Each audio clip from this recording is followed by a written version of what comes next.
Welcome to Watchtower History. George Fisher was one of the editors of the Watchtower magazine. And in April 1924, he writes a letter and says, hey, I'm going to temporarily withdraw. The claim is that it was a health issue. The correspondence we see afterwards indicates that this wasn't the case. He did have health issues, of course, and that's what ultimately killed him shortly after this. But yeah, so he wasn't making that up, because he did die shortly after that. So it was stressing him out. It was a stressful situation. He died of a heart attack, reading out of the book of Hebrews.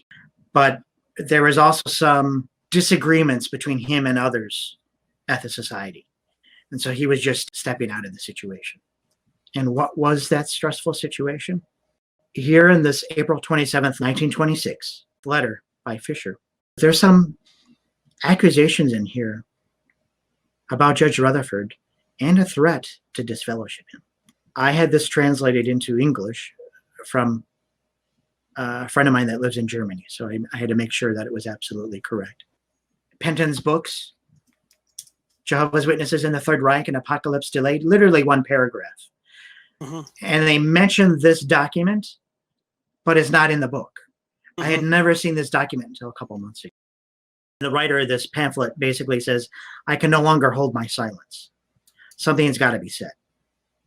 They were setting up to have a disfellowship trial. There were 2 or 3 witnesses, right?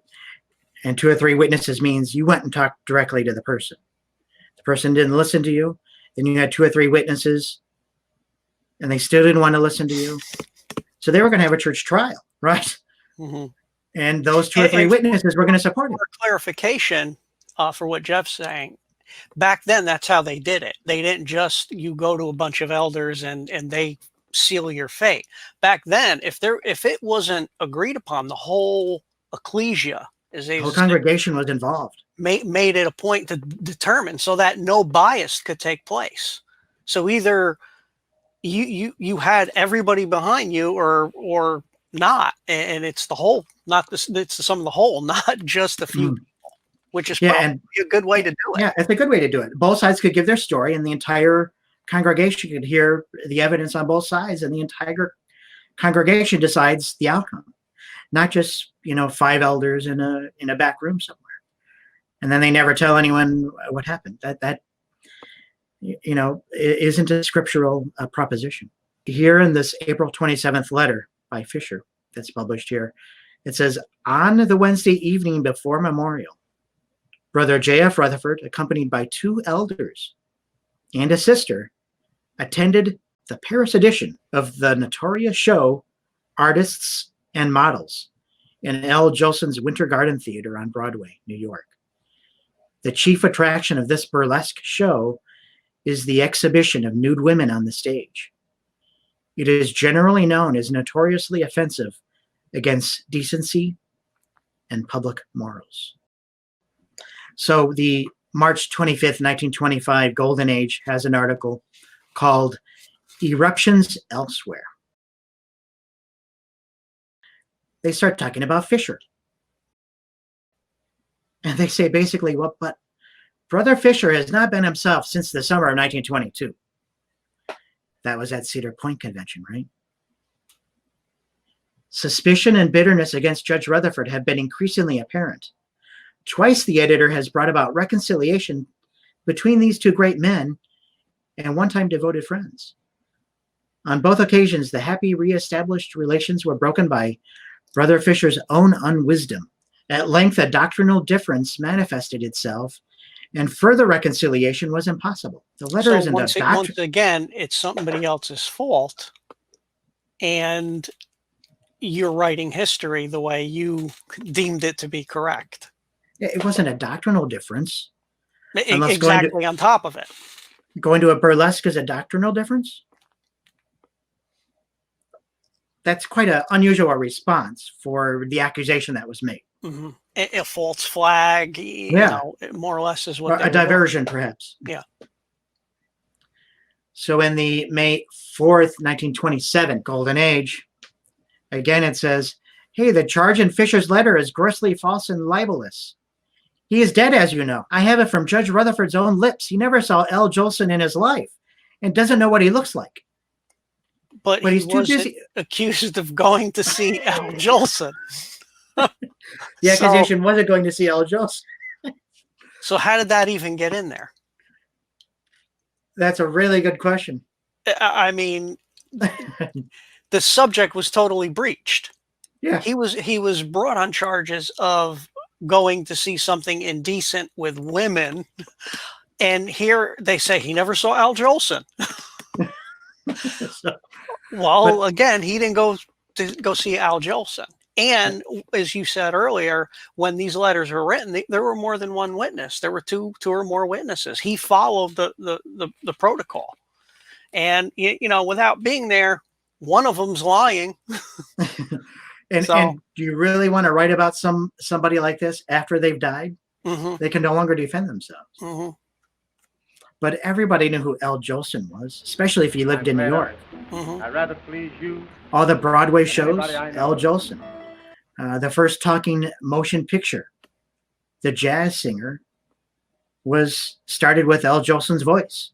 He was the main character in the movie. I think that was 1927, just shortly after this. Jolson was a very famous guy, especially for those who lived in New York.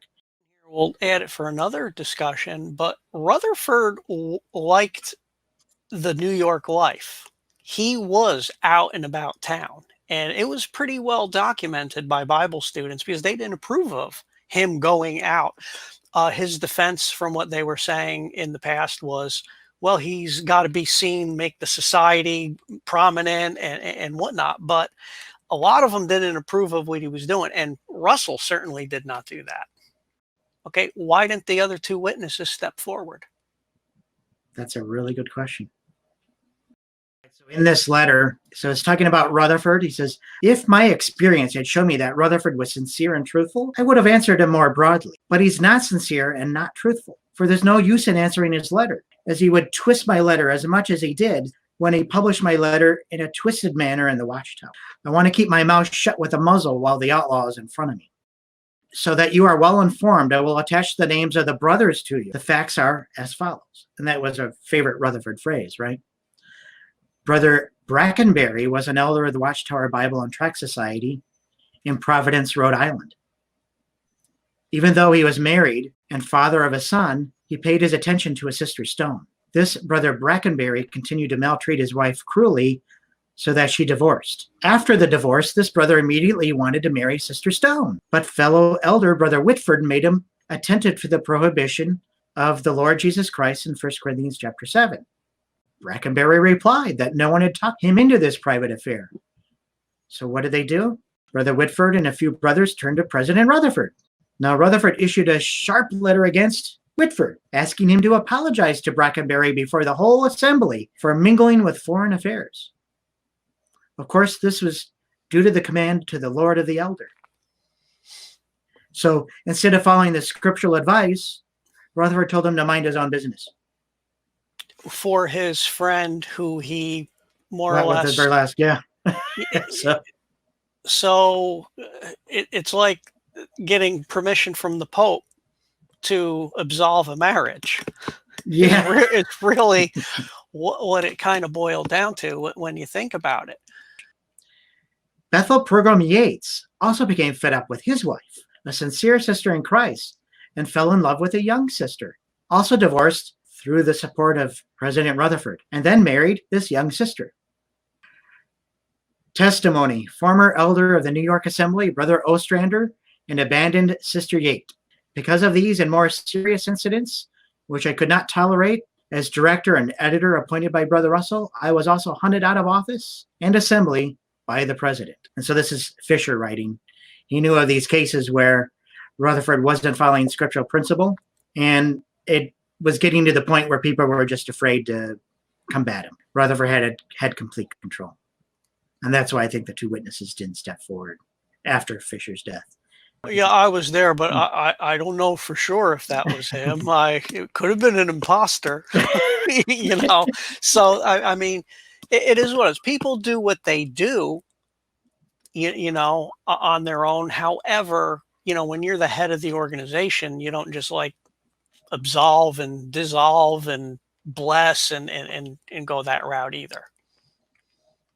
And and as we talk in the future on another discussion, there's plenty of people from Bible students who came forward with this stuff. It's not just that in this instance here, we're talking with Fisher. So why didn't the other two witnesses come forward after Fisher died? Guess who gets disfellowshipped and cast out of the organization? The ones who are trying to stand for scriptural principle. And Rutherford's friends got to and stand. that would make sense why the other witnesses didn't step forward. They didn't want to be disfellowshipped. Yeah, it seems from the evidence presented here that any disagreement with Rutherford wouldn't be met with scriptural advice, but with however Rutherford wanted it to. Like Olin. Yeah. And he actually won the lawsuit, if I remember correctly. Yeah. When you took it out of his court and presented the facts, a whole different outcome. One of those few cases that the Watchtower Society lost, and rightfully so. A future discussion for a future time. Brother Fisher has not been himself since the summer of 1922. That convention in Cedar Point. Suspicion and bitterness against Judge Rutherford have been increasingly apparent. Twice the editor has brought about reconciliations between these two great men and one-time devoted friends. First of all, they mentioned people. They avoided the subject. They're avoiding the subject, and they mentioned by specific names. And Rutherford did this a lot. If you've heard of the Olin Moyle discussion, where he slandered Moyle in the magazine, there's a lot of wolves in sheep clothing that are making the same accusations, and it's all lies, basically what they're saying. And there's imposters. Okay. That's a real defense. How did Rutherford react to this? They were set up to have the disfellowship trial, and Fisher died of a heart attack suddenly at his table. So basically, because of Fisher, the society had to keep Rutherford and lost an Ezekiel book in like one shot there. So it's like you wonder, had he lived, where all this would have went. I'm certain the personalities involved and how they acquired the legal entities, they would have squashed this accusation anyway. Just to show that the enterprise remained neutral, they published George Fisher's obituary. And it also says here that he gave Pearson's funeral sermon. He was a member of the Pastoral Bible Institute. So it shows that although they were aligned with the society, they still were quite neutral until the very end. So their abrupt ending in 1928, maybe it was because of their neutrality. So that shows that the enterprise remained semi-neutral, whereas the society is avoiding everything related to Fisher, cutting him completely out of the Finnish mystery, right? But the enterprise says, no.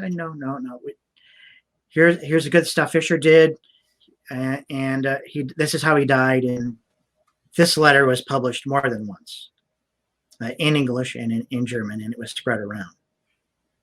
So instead of dealing directly with the person that's spreading the accusation, he just slandered the people that were spreading it in the magazine by name, in the Golden Age magazine by name. Which the Golden Age was the modern day Awake. Right. At the time. So for those who might not have known. And the response to it is interesting. It says, it is firm conviction of the editor. Once again, they have a firm conviction that Brother Fisher is deceived into thinking on top of it. So it's a lot of words to divert and change. And nobody knows what really happened now at this point, and they're thinking it's for something else. So Rutherford's answer to the charge here basically is, well, I'm too busy to deal with it. Rutherford even did this with other people later on in the Watchtower and the Golden Ages as well. He slandered other people specifically by name. Olin Moyle case is one of the very famous ones. And I think it was Moyle who said, Rutherford is bringing in liquor illegally and doing all these things. And that was during Prohibition. In a Rolls Royce. Possibly. I mean, well, going back, if you look at it, you read what the responses was, I heard from his own lips. But right before that, it says that Rutherford was the object of all kinds of devil's malicious charges. So even back then, every attack was from the devil, not from, hey, I saw you somewhere where you shouldn't be in your position. It was a malicious devil attack. So, and then, like you said, you go back into it, and here we go. Oh, well, wait, you just said you weren't there. So, I mean, it is kind of comical when you think of it. I tend to think of Mirror Universe, Star Trek, but, there you have it. In the appendix to this article, now this is the writer of the German paper, years after Fisher died. Remember, he's writing from Germany. It says, Rutherford has many people on his conscience who not only went back to the world in 1917 and 1924, but also the blood of those who hawked his propaganda articles during the Hitler era. So he said that falls right into line with what others were accusing the society of doing also. Yeah. And a lot of the witnesses don't realize that the society kind of had ties with Hitler to avoid conflict and other things. Very interesting. To be fair, that was at the beginning. Later, they did stand. Honestly, they did stand against Hitler, but it was later, after Rutherford didn't get what he wanted. But you don't and then barter. They took a stand. Yeah, you don't barter when you're saying stay neutral, and then you're bartering for favors. You're getting in bed. I mean, it's one or the other. He finishes this up by saying, "Today, I deeply regret I've been silent for 26 years. The brothers believe to act on 1 Corinthians 13, on love, and have a great deal of responsibility in their silence and their sympathy." If more people did that over the years, probably a lot of less damage to other people's lives would have taken place over the years. History, as they say, would be changed, but hindsight's 20/20. So after Fisher died, Rutherford decided to publish another version of the Finnish mystery. And you'll notice a difference between these two editions. One is very, very thick, and one is very thin. So all the stuff that didn't happen, they took out of the book, or how did that work? So there's a couple changes to it. Fisher's part of the book, the Ezekiel portion of the book, is completely removed. And this is after his death.